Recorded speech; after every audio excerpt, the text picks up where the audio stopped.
With today marking World Suicide Awareness Day, we're joined now by the CEO of Calm, Simon Gunning.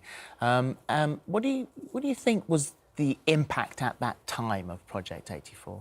I think it was the first time as a nation we'd talked about it properly. I think it was the first time that a large media company put its head above the parapet and said, this is something that is happening at the time 16 times a day. Now, unfortunately, it's 18 times a day. And if we don't talk about it, if we don't say that S word out loud and in full, then it's going to continue. And so the numbers are growing, like you just said here. I mean, there is a demand for what you do, sadly. Why are the numbers growing? So many reasons. Uncertainty in the political climate. Really alarmingly for me, young people are the group which are growing very quickly, and that's terrifying, especially for women and girls 10 to 24, which talks to me about hope and an absence of hope for so many people. And if there's one thing that you did and your viewers did and that Calm does, is we try to provide hope. We try to say life is OK, it can get better. There were... I mean, it's hard to put an exact figure on it, obviously, but how many lives do you think that campaign saved? Well, I think the clearest way to look at it is how it affected the use of our helpline. So with you and with countless other partners, we campaign for changes in the way that people behave around each other, and we try to give hope to people to strive for a happier life. So we can't really fathom what that did for people, other than the fact that the fortunes of Calm have grown dramatically. What we can understand, though, is the use of our helpline, which since 84 has doubled. So it doubled straight away, but really, really interestingly and encouragingly, but also tragically, it's maintained that 100% year-on-year growth. So now we're receiving 12,000 calls every single month, and we prevent 2 suicides every single day. Wow. And so that's brilliant. But as Holly said, those numbers are still going up. Yeah. If we were to do, and we are going to launch another campaign, if we were to do that last campaign now, it would have to be Project 94. Indeed it would. Yes. It's a horrible thought, isn't it? You don't want to be back here this time next year going, we're now launching a Project 104. It's like, when does this stop? It can't keep going in that trajectory. No, absolutely. But what we can't do is stop trying to change that. There are countless reasons for the numbers. There is a small change, well, there's a significant change in the way the numbers are calculated, but that does not account for this 11% rise. And it does not account for the fact that a third of all suicides are men in their 40s and 50s, and that the most alarming group, as far as growth is concerned, is young people. OK, well, tragically, one of our own This Morning family has recently been affected by male suicide after her father, Don, took his own life in July of this year. Emma Kenny joins us now to share her story. And Emma... So sorry. I am just so sorry. This was July the 10th. You put a video on Instagram. You said he took his own life. I found him, but I was just 30 seconds too late. I didn't get a chance. This was the hardest message I will ever share, the most tragic message I will ever convey. I had the best dad. He was the absolute love of my life. Everything I am is because of him, and I won't allow myself to get lost in his grief. Yeah. I hardly know where to begin on this, the fact you've been able to sit here and speak out. But this is incredibly important to you, isn't it, to do that? My dad's one of those statistics now. So I think one of the things that people, thank you, Philip, don't realise is that anybody can be affected by suicide. If you'd said to me a year ago when Project 84 was happening that I'm going to be one of those statistics, I would have just felt like that was completely a different world. You know, my father was the happiest, funnest, most lively guy. He got a UTI, it became delirium and sepsis, it became psychosis, and he hung himself. And that trajectory was something I could never have understood before I went there. And there are so many people at home now who will spend their lives thinking, this can't happen to me, this won't happen to me, my kids aren't going to be affected, you know, my mum isn't going to get affected. But this happens every single day, and it will happen to you potentially. Could he have spoken to you? Did you get a warning? Was there something missed? Honestly, Philip, it's such a weird experience to even talk about it, because my dad had been so poorly. He'd, at one point, been admitted to hospital. He had this massive phobia of the mental health system because he'd had this horrendous experience in the mental health system. And unfortunately, that phobia was his constant fear. So what happened was we got to the end of his life and he was coming in and out of psychosis. So sometimes he'd be OK, sometimes he'd think we were threatening him, he was suspicious. And then this particular weekend, we'd had this amazing weekend and I'd taken him out and we'd gone out for meals and I'd seen him all weekend. We were a very close family. Holiday plans? Had a holiday planned 2 weeks later. And I remember on the Monday, we'd had this great weekend. We'd had a meal out. My mum and all of us had been, like, really hopeful. And I just had this weird feeling on the Monday. I can't describe it. And I just got in my car and I just drove there. And I heard him do it. And I couldn't revive him.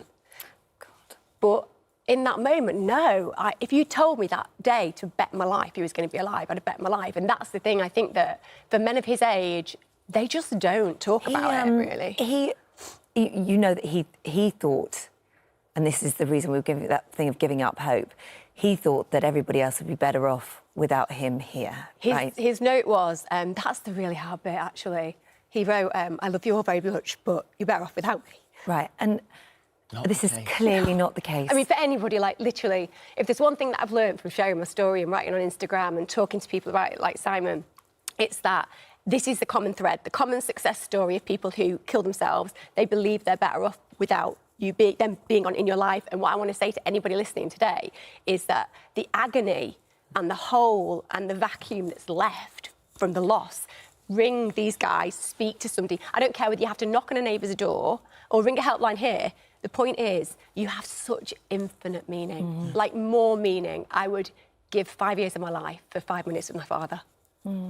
After Jackie Doyle-Price stepped down from the position earlier this year, Nadine Dorries was appointed the new Minister for Mental Health, Women's Health, Inequalities and Suicide Prevention in July. She joins us now. Thank you very much indeed for coming along. I know it's busy at the moment.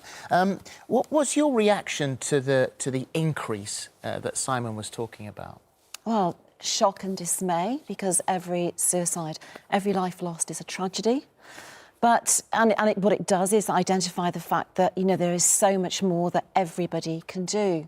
One of the things that really concerns me is that members of the public, we don't sometimes see, I mean, I've experienced it myself, we don't recognise the signs of suicide. We're reluctant to intervene, and if we don't intervene and we don't mention that word suicide, we can't signpost people towards help. Nadine, we are thrilled that you are there. We were thrilled that your predecessor was appointed. That's what we were calling for. So I don't want to criticise, but I have to say that Simon's never met you. He never met your predecessor, and you've only tweeted once, and we checked, tweeted once about mental health on your Twitter feed. Is there true. I've tweeted about half a dozen times. We had a look, but. Is it a case that because of what is happening in Parliament at the moment, all your heads are in a different direction? You can't follow your brief because you're too busy elsewhere. Your predecessor, I think, tweeted 6 times about mental health and 64 times about Brexit. Are your heads in the wrong direction? Well, mine certainly isn't. I have lived and breathed mental health and suicide prevention since I was awarded the post. So absolutely, I understand where your criticism. When we were there till, I didn't get home till 3:30 this morning. So I understand where your criticism is rooted. There is a lot going on in Parliament. But for me personally, I'm in the Department of Health every day and I'm working on this brief.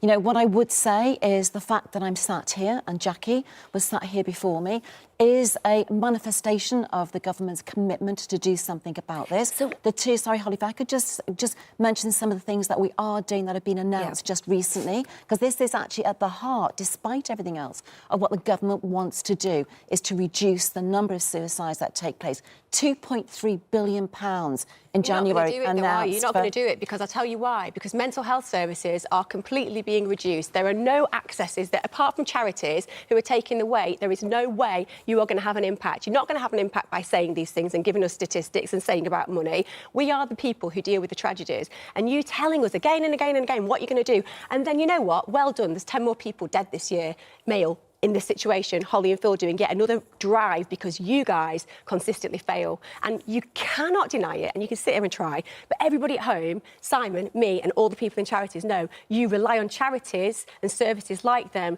to make up for your shortfall. Let Nadine answer that. Well, we've actually just in the last weeks announced that we're going to give £25 million to local community-led organisations. People who are already working on the ground, already dealing with this problem. We're giving them the money to say, increase your workforce, increase the offering of what you do in the community. What do you say to the Minister now you have her by your side? I say that if you think sitting on a sofa on this morning is doing the job, then I disagree. Hear, hear.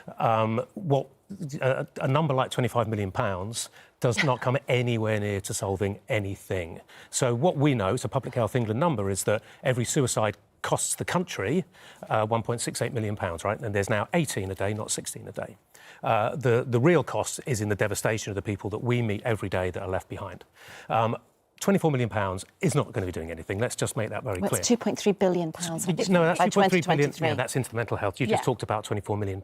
That's going just into. a few weeks ago Yeah. to suicide prevention. Yeah, which is great. And we're grateful. We haven't seen Plus a penny £2 of that million come. to Zero Suicide Alliance, which is Zero- an online toolkit we've No, actually and- put and we online support it. so that people can go online themselves, see. Because the important thing is actually that for everybody here, it's not just this programme that launches an initiative. This is the responsibility of everybody in the UK to be able to identify when someone is at risk of taking their own life, to be able to mention the word suicide, to approach those people, All to agreed. speak All to agreed. them, Simon, and just then because to I feel like signpost them you've got towards your help. boots on the ground with this and you're dealing with it every day, what should they be doing? I mean, they're mentioning numbers and figures and stats and this, that and the other. What should they be doing? What would you like to see? Absolutely. As a result of Project 84 and the petition that garnered 400,000 signatures in a week, we got a call from the special advisors at Number 10 and went in and wrote sort of the job description, but the objectives for what has now become your role. And there were three things in there. One was understand the data. And the ONS numbers have come out in the last week, as you say, so that's an 11% rise. Why is it that young people between 10 and 24 are seeing such an absence of hope that they are choosing death over life, especially girls? This is terrifying. This is the first rise. Why is it that a third of suicides, which is going up amongst men in their 40s and 50s? What are the real stories? What's the real insight? That's one, that's data. Yeah. The second is proper bereavement care. We know that 9% of people who are bereaved by suicide will go on to try to take their own life. Yes. This is catching, but hope is catching. What are you doing to put the hope there? We also called, as the third part of the job description, for unified prevention measures, things like policy across governmental departments. And we talked a long time about this role, your role, being across across everywhere to enable mental health care and suicide prevention to be foremost because of the numbers that we're talking about in everybody's minds. We talked about lots of things about protecting young people and all those kind of things. So I would actually ask the question not about how much money have you put into mental health care, what bits of money are you putting into very good things, and I'm not for a second saying that's a bad thing, it's a good thing, but what are you actually going to do? Let's, so now the floor is yours for 30 seconds. Thanks, thank you. Well, we are, some of those points that you've mentioned and that you fed into Number 10 are being taken up right now, looking at bereavement counselling, looking at addressing the families who are the victims of suicide, because families live with this for the rest of their lives. You know, the if-onlys and what-ifs, they deal with this, and it is actually a fact that, you know, suicide, if there is suicide in a family, there is an incidence of suicide, a probability that suicide will continue within families. So we've actually picked that up. NHS England, Mental Health England are looking at this. We're looking at how we deal with families and putting something in place to pick that up. Can we ask, as a final thing now, you had never met Nadine before, so can we ask that there is a much closer relationship between Number 10 and charities? We would like welcome Calm? it, absolutely. Yeah. Well, we're dealing with a wide number of arm's length body and stakeholders, including that a Zero no? Suicide Allowance. No, absolutely. We want to speak to everybody because this is a national problem that everybody, Well, maybe every start member with of the early public intervention. Maybe needs start to... with talking to people who don't have to be so sick that they kill themselves, because the truth is, if that happened, we wouldn't be sat here today, and that's where the money also needs to go, and it isn't. Right. Well, we're going to have to leave it there. Thank you. Thank you very much, all of you. Yeah, really do. Last night. Thank you very much.